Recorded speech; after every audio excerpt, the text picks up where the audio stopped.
ఈరోజు సత్యనారాయణుడి పూజించడం, కథలు వినడం ద్వారా శ్రీ మహావిష్ణువు సంతోషించి సాధకునిపై తన అనుగ్రహాన్ని ప్రసాదిస్తాడు. మరి ఎంతో విశేషమైన పవిత్రమైన ఈ రోజు సత్యనారాయణ స్వామి యొక్క వ్రత కథలను ఇప్పుడు ఈ వీడియోలో తెలుసుకుందాం. ఒకసారి సౌనకాది మహామునులు నైమిసారణ్యానికి వెళ్లి అక్కడున్న సూత మహాముని దర్శించారు. వారు ఆయనతో, ఓ స్వామి, సకల ఐశ్వర్యాలు, పుత్ర పౌత్రాభివృద్ధి, మోక్షము కలిగించే వ్రతం ఏదైనా తెలపండి అన్నారు. దానికి సూతులు ఇలా సమాధానం చెప్పారు.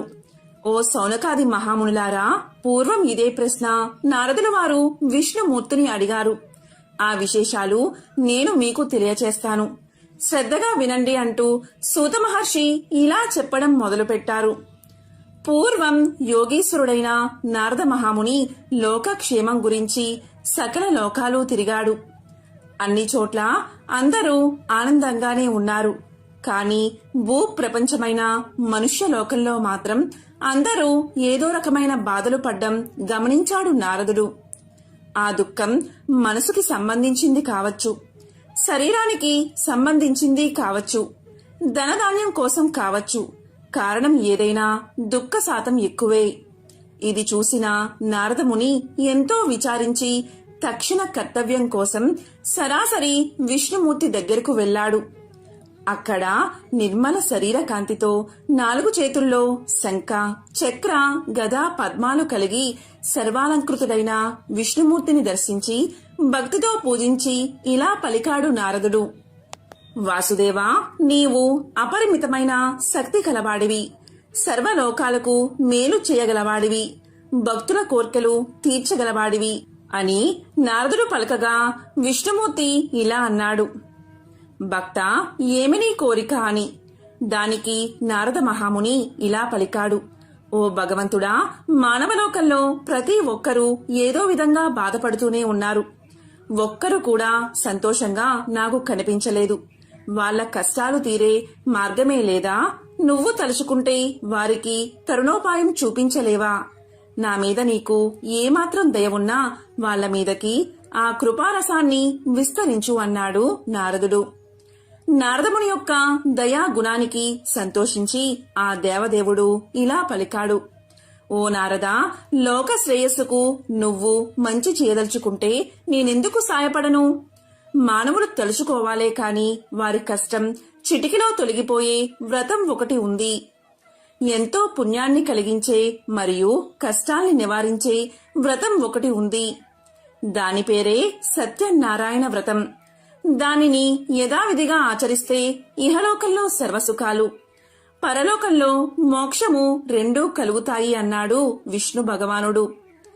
అప్పుడు నారదుడు ఇలా అడిగాడు. ఓ స్వామి, ఆ వ్రతఫలం ఎలాంటిది? దాని విధానమేమిటి? ఇంతకు ముందు దీన్నెవరైనా ఆచరించారా? దీనిని ఎప్పుడు ఆచరించాలి? ఇవన్నీ సవివరంగా చెప్పండి అన్నాడు నారదుడు. అప్పుడు శ్రీహరి ఇలా పలికాడు. ఈ వ్రతాన్ని ఆషాఢంలో కాని, కార్తీక మాసంలో కాని, మాఘ మాసంలో కాని, వైశాఖ మాసంలో కాని, లేదా ప్రతి నెలలో ఏకాదశి రోజు కాని, లేదా పౌర్ణమి నాడు కాని, సూర్య సంక్రమణం రోజున కాని చేస్తే శ్రేష్టం. అలా అని ఈ రోజుల్లోనే చెయ్యాలని లేదు. ఏ రోజన్నా, ఏ నెలలో అన్నా, ఏ సంవత్సరంలో అయినా చేసుకోవచ్చు. నెలకి ఒకసారి చెయ్యవచ్చు, లేదా సంవత్సరానికి ఒకసారి చెయ్యవచ్చు.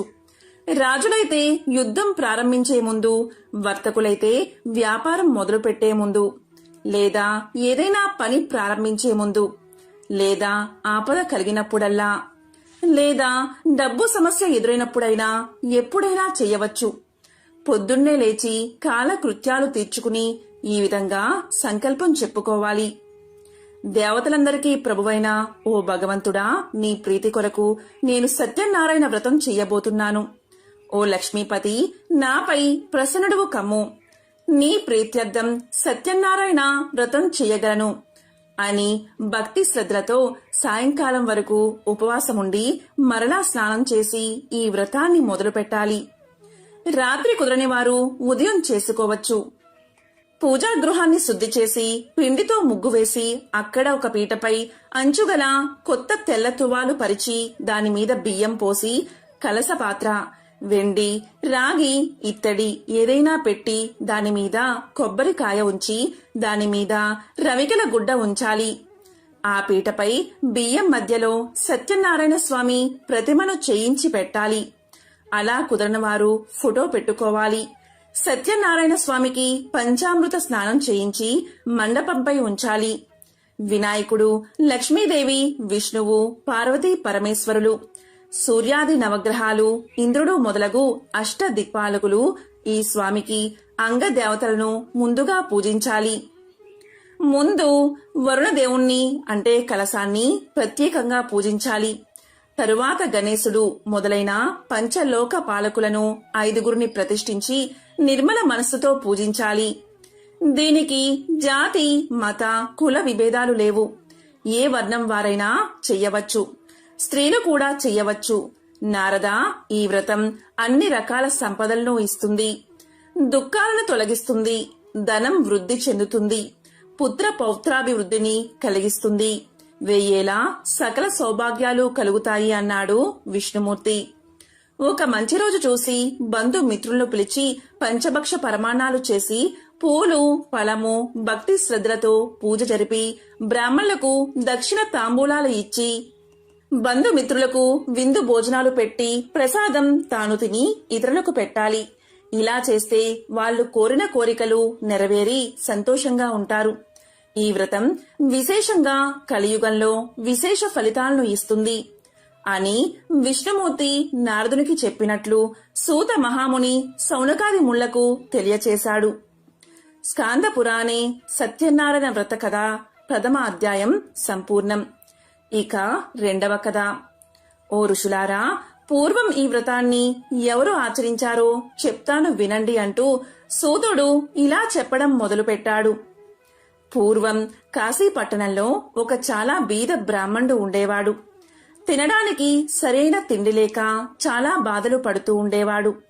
అతని బాధ చూసి జాలిపడి శ్రీమన్నారాయణుడు ఒక ముసలి బ్రాహ్మణుడి రూపంలో ప్రత్యక్షమై అతని కష్టాలు ఏమిటో చెప్పమని అడిగాడు. ఆ బ్రాహ్మణుడు తన పేదరికం తొలగే మార్గం చెప్పమని కోరాడు. దానికి మహావిష్ణువు సత్యనారాయణుడు అనే పేరుగల విష్ణువును పూజిస్తే సకల కోరికలు తీరతాయి అన్నాడు. సమస్త దుఃఖాలు తొలగిపోతాయి అన్నాడు. నీవు ఆ వ్రతాన్ని చేయమని ఆ వ్రత వివరాలు చెప్పి అక్కడికక్కడే అంతర్ధానమైపోయాడు బ్రాహ్మణుడి రూపంలో ఉన్న మహావిష్ణువు. ఆ రాత్రి ఆ బ్రాహ్మణుడు నిద్రపోక వ్రతం చెయ్యాలి అనే సంకల్పంతో మేల్కొని ఉండి మర్నాడు ఉదయాన్నే భిక్షాటనకు బయలుదేరాడు. ఆశ్చర్యంగా రోజుకన్నా చాలా ఎక్కువగా ధనం సమకూరింది. దానితో బంధుమిత్రులను పిలిచి వ్రతం చేశాడు. ఆ దేవదేవుడు చెప్పినట్లుగానే అతని కష్టాలన్నీ తొలగి సర్వసంపదలకు అధికారి అయ్యాడు. అప్పట్నుంచి అతను ప్రతి నెల ఆ వ్రతాన్ని ఆచరించి అన్ని పాపాల నుండి విముక్తిని పొంది అతి దుర్లభమైన మోక్షాన్ని పొందాడు. కాబట్టి ఈ వ్రతాన్ని ఏ మనిషి చేస్తాడో అతనికి సర్వ దుఃఖాలు తొలగుతాయి.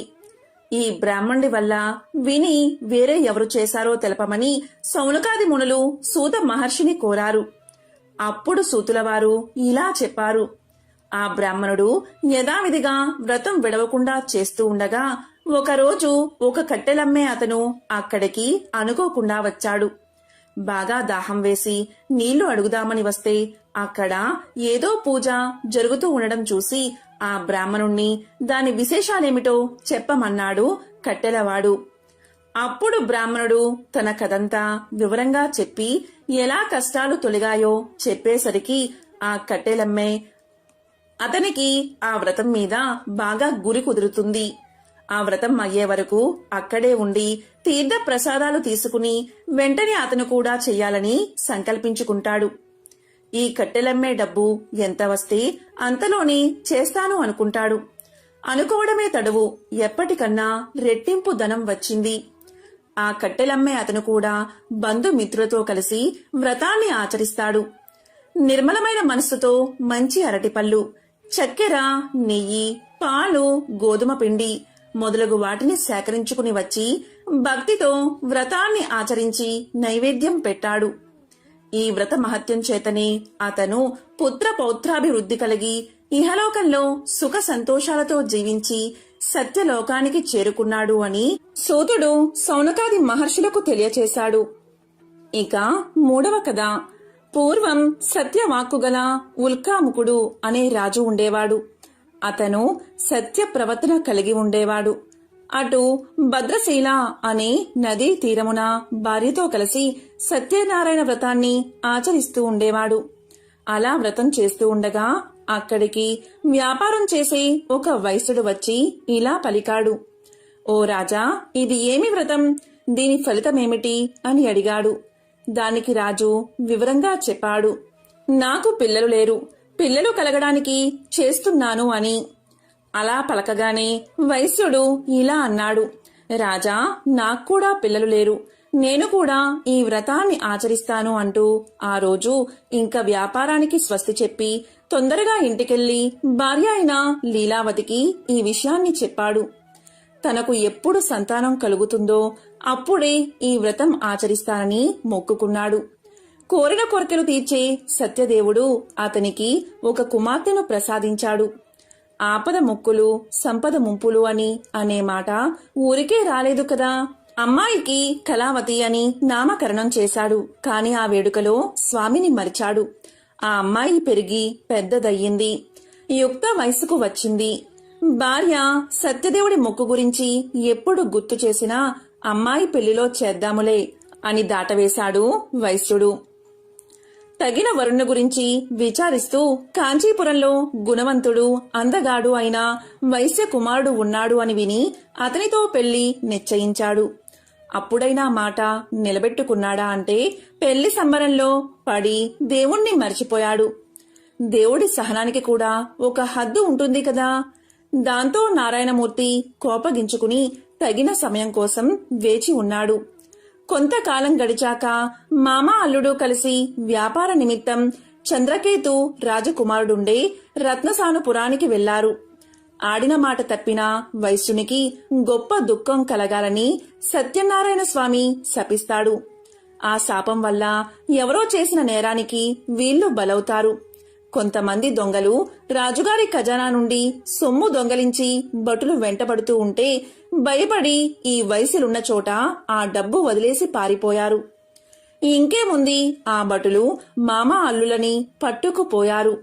రాజు వారిని భయంకరమైన కారాగృహంలో బంధించి వాళ్ళ డబ్బంతా స్వాధీనం చేసుకున్నాడు. వాళ్ళ కష్టాలు అక్కడితో ఆగలేదు. సత్యనారాయణ స్వామి శాపవశాన ఇక్కడ ఇంటి దగ్గర పరిస్థితి కూడా విషమించింది. ఇంట్లో దొంగలు పడి సొమ్మంతా దోచుకున్నారు. తినడానికి తిండి లేక, సరైన ఆరోగ్యం లేక ఇల్లిల్లు తిరిగి డబ్బు సంపాదించుకుని బతికేవారు.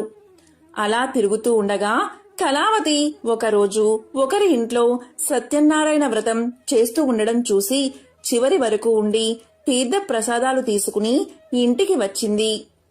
ఆలస్యంగా ఇంటికి చేరిన తన కూతుర్ని ముందు విషయం వినకుండా నానా దుర్భాషలాడింది తల్లి.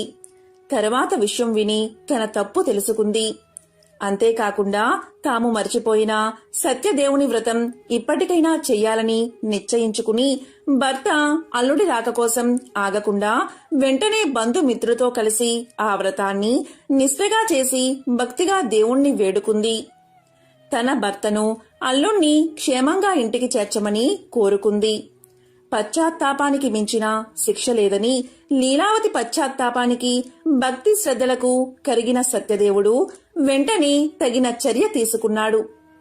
సత్యదేవుడు చంద్రకేతు మహారాజు కలలో కనిపించి ఆ వైశ్యులు అమాయకులని, వాళ్ళని విడుదల చేసి వాళ్ళ డబ్బులు వాళ్ళకి ఇమ్మని, అలా చెయ్యని పక్షంలో అతనికి రాజ్య నష్టం, పుత్ర శోకం, ధన నష్టం కలుగుతుందని తెలియచేశాడు. సత్యదేవుడు కోరిన రీతిగానే ఆ రాజు మర్నాడు నిండు కొలువులో తన స్వప్న వృత్తాంతాన్ని చెప్పి ఆ వైశ్యులను చెర నుండి విడిపించాడు. ఆ వైశ్యులకు ఇంకా భయం లేదని, దైవవశము వలన ఈ దుఃఖం కలిగిందని చెప్పి వాళ్ళకి స్నానపానాదులు చేయించి మంచి బట్టలు ఇచ్చి వాళ్ళకి రెట్టింపు డబ్బు ఇచ్చి వెళ్ళిరమ్మని ఆశీర్వదించి పంపాడు మహారాజు. ఇక 4వ అధ్యాయం. రాజు వద్ద సెలవు తీసుకుని వైశ్యులు తమ ఊరికి తిరుగు ప్రయాణం చేస్తున్నారు. వాళ్ళని పరీక్షించడానికి సత్యనారాయణ స్వామి త్రిదండి సన్యాసి వేషధారి అయి వచ్చి మీ ఓడలో ఏమి ఉందని అడిగాడు. వైశ్యులు ఆ సన్యాసిని లెక్క చేయక పొగరుగా, ఓ దండి, ఏముంటే నీకెందుకు? దొంగలించడానికి వచ్చావా? ఆకులు అలములు తప్ప ఏవీ లేవు, పొమ్మని పరిహాసాలాడారు. తదాస్తు అని అంతర్ధానమయ్యాడు స్వామి. దండి వెళ్లిన తర్వాత వైశ్యుడు లేచి ఓడకేసి చూడగా అతను పలికినట్లే ఆకు అలములు తప్ప ఏమీ లేకపోవడంతో మూర్ఛపోయినంత పనై దుఃఖించసాగాడు. అల్లుడు వెంటనే ఇలా పలికాడు, మామా, ఇది ఆ త్రిదండి శాపమే. ఆయన చూస్తే సర్వశక్తి సంపన్నుడుగా ఉన్నాడు. ఎలాగైనా అతని వద్దకు పోయి వేడుకుందాం పదండి అన్నాడు. అలాగే మామ అల్లుడు త్రిదండిని వెతుకుతూ వెళ్లి ఆయన్ని చూసి వినయంగా ఆయన ముందు మోకరిల్లి తెలియక చేసిన అపరాధాన్ని మన్నించండి అని పదే పదే వేడుకున్నారు. అప్పుడు ఆ త్రిదండి ఇలా పలికాడు, బాధపడకు, నువ్వు నీ మాట ఉల్లంఘించావు, నా పూజకు విముఖుడు అయ్యావు, అందుకే నీకు మాటిమాటికి దుఃఖం కలుగుతుంది అన్నాడు. అప్పుడు జ్ఞానోదయమైన వైశ్యుడు వెంటనే దేవదేవుణ్ణి ఇలా కీర్తించాడు, ఓ నారాయణమూర్తి, బ్రహ్మాది సమస్త దేవతలే మాయామోహితులై ఒక్కోసారి నీ గొప్పతనాన్ని గుర్తించలేరు. మూడునైనా నేను ఎలా తెలుసుకోగలను? కావున ఆగ్రహించక ప్రసన్నుడువు కమ్ము. నా శక్తి కొలది నిన్ను ప్రార్థిస్తున్నాను. నాకు నా ధనాన్ని తిరిగి ప్రసాదించు స్వామి అన్న ప్రార్థనకు ప్రసన్నుడైన ఆ దేవదేవుడు వారి కోరిక నెరవేర్చాడు. మళ్లీ ధనంతో నిండిన ఓడతో తిరుగు ప్రయాణం కట్టారు ఆ వైశ్యులు. తమ ఊరు సమీపించగానే తాము వస్తున్న వార్త తమ కుటుంబ సభ్యులకు చెప్పమని భటుణ్ణి పంపాడు. అదే సమయంలో ఇక్కడ కళావతి, లీలావతి సత్యనారాయణ స్వామి పూజ చేస్తున్నారు. అది చివరలో ఉంది. ఆ సంతోష వార్త విన్న వెంటనే తల్లి పూజ ముగించి కళావతిని రమ్మని తాను ముందుగా వెళ్తుంది. భర్త క్షేమంగా వచ్చాడన్న సంతోషంతో కళావతి తీర్థ ప్రసాదాలు తీసుకోకుండానే ఒడ్డుకు పరిగెత్తుకు వచ్చింది. అది చూసి ఆగ్రహించిన సత్యనారాయణ స్వామి వైశ్యుడు ఓడ దిగగానే అల్లుడు ధనంతో ఉన్న ఓడ మునిగిపోయేలా చేశాడు. కళావతి భర్త కనబడకపోవడంతో ఎంతో దుఃఖించింది. ఆమె దురవస్థ చూసి తండ్రి, బంధువులు ఎంతో బాధపడ్డారు. అప్పుడు లీలావతి భర్తను చూసి, ఓ స్వామి, ఇదంతా ఆ భగవంతుడి మాయ, ఆ నారాయణుడి యొక్క మాయని తెలుసుకున్న శక్తులెవరు అని విలపించింది. అప్పుడు కళావతి తన భర్తతో సహా సహగమనం చేయడానికి పూనుకుంది. అప్పుడు ఆ వైశ్యుడు తన శక్తి కొలది సత్యదేవుణ్ణి పూజ చేస్తాను అని ఆ దేవుణ్ణి తలుచుకుని పదే పదే సాష్టాంగ నమస్కారం చేశాడు. అప్పుడు సత్యదేవుడు ఆ వైశ్యుని యొక్క భక్తి విధేయతలను చూసి ప్రసన్నుడై అశరీరవాణిగా ఇలా పలికాడు, సాధు, నీ కుమార్తె నా ప్రసాదాన్ని తినకుండా భర్తను చూడ్డానికి పరిగెత్తుకు వచ్చింది. అందుకే ఇలా జరిగింది. ఇప్పుడు ఇంటికి పోయి ప్రసాదం తినివస్తే అంతా సవ్యంగా జరుగుతుంది అన్నాడు. కళావతి అలాగే చేసింది. అప్పుడు ఆమె భర్త నవ్వుతూ ఒడ్డుకి చేరాడు. అక్కడికక్కడే అప్పటికప్పుడే ఆ వైశ్యుడు సత్యదేవుని పూజ చేసి ఆ తరువాతే ఇంటికి వెళ్లాడు. అప్పట్నుంచి ప్రతి పౌర్ణమికి, సంక్రాంతికి ఈ వ్రతాన్ని ఆచరించి ఇహపర సుఖాలను పొందారు అని సూతుడు సౌనకాది మహాముళ్లకు తెలియచేశాడు. ఇక 5వ అధ్యాయము. 5వ కథ. పూర్వకాలంలో తుంగధ్వజుడు అనే రాజు ఉండేవాడు. అతను ప్రజలను కన్న బిడ్డల్లా చూసుకునేవాడు. ఒకసారి తుంగధ్వజుడు వేటకు వెళ్లి బాగా అలసిపోయి ఒక చెట్టు కింద సేద తీరుతున్నాడు.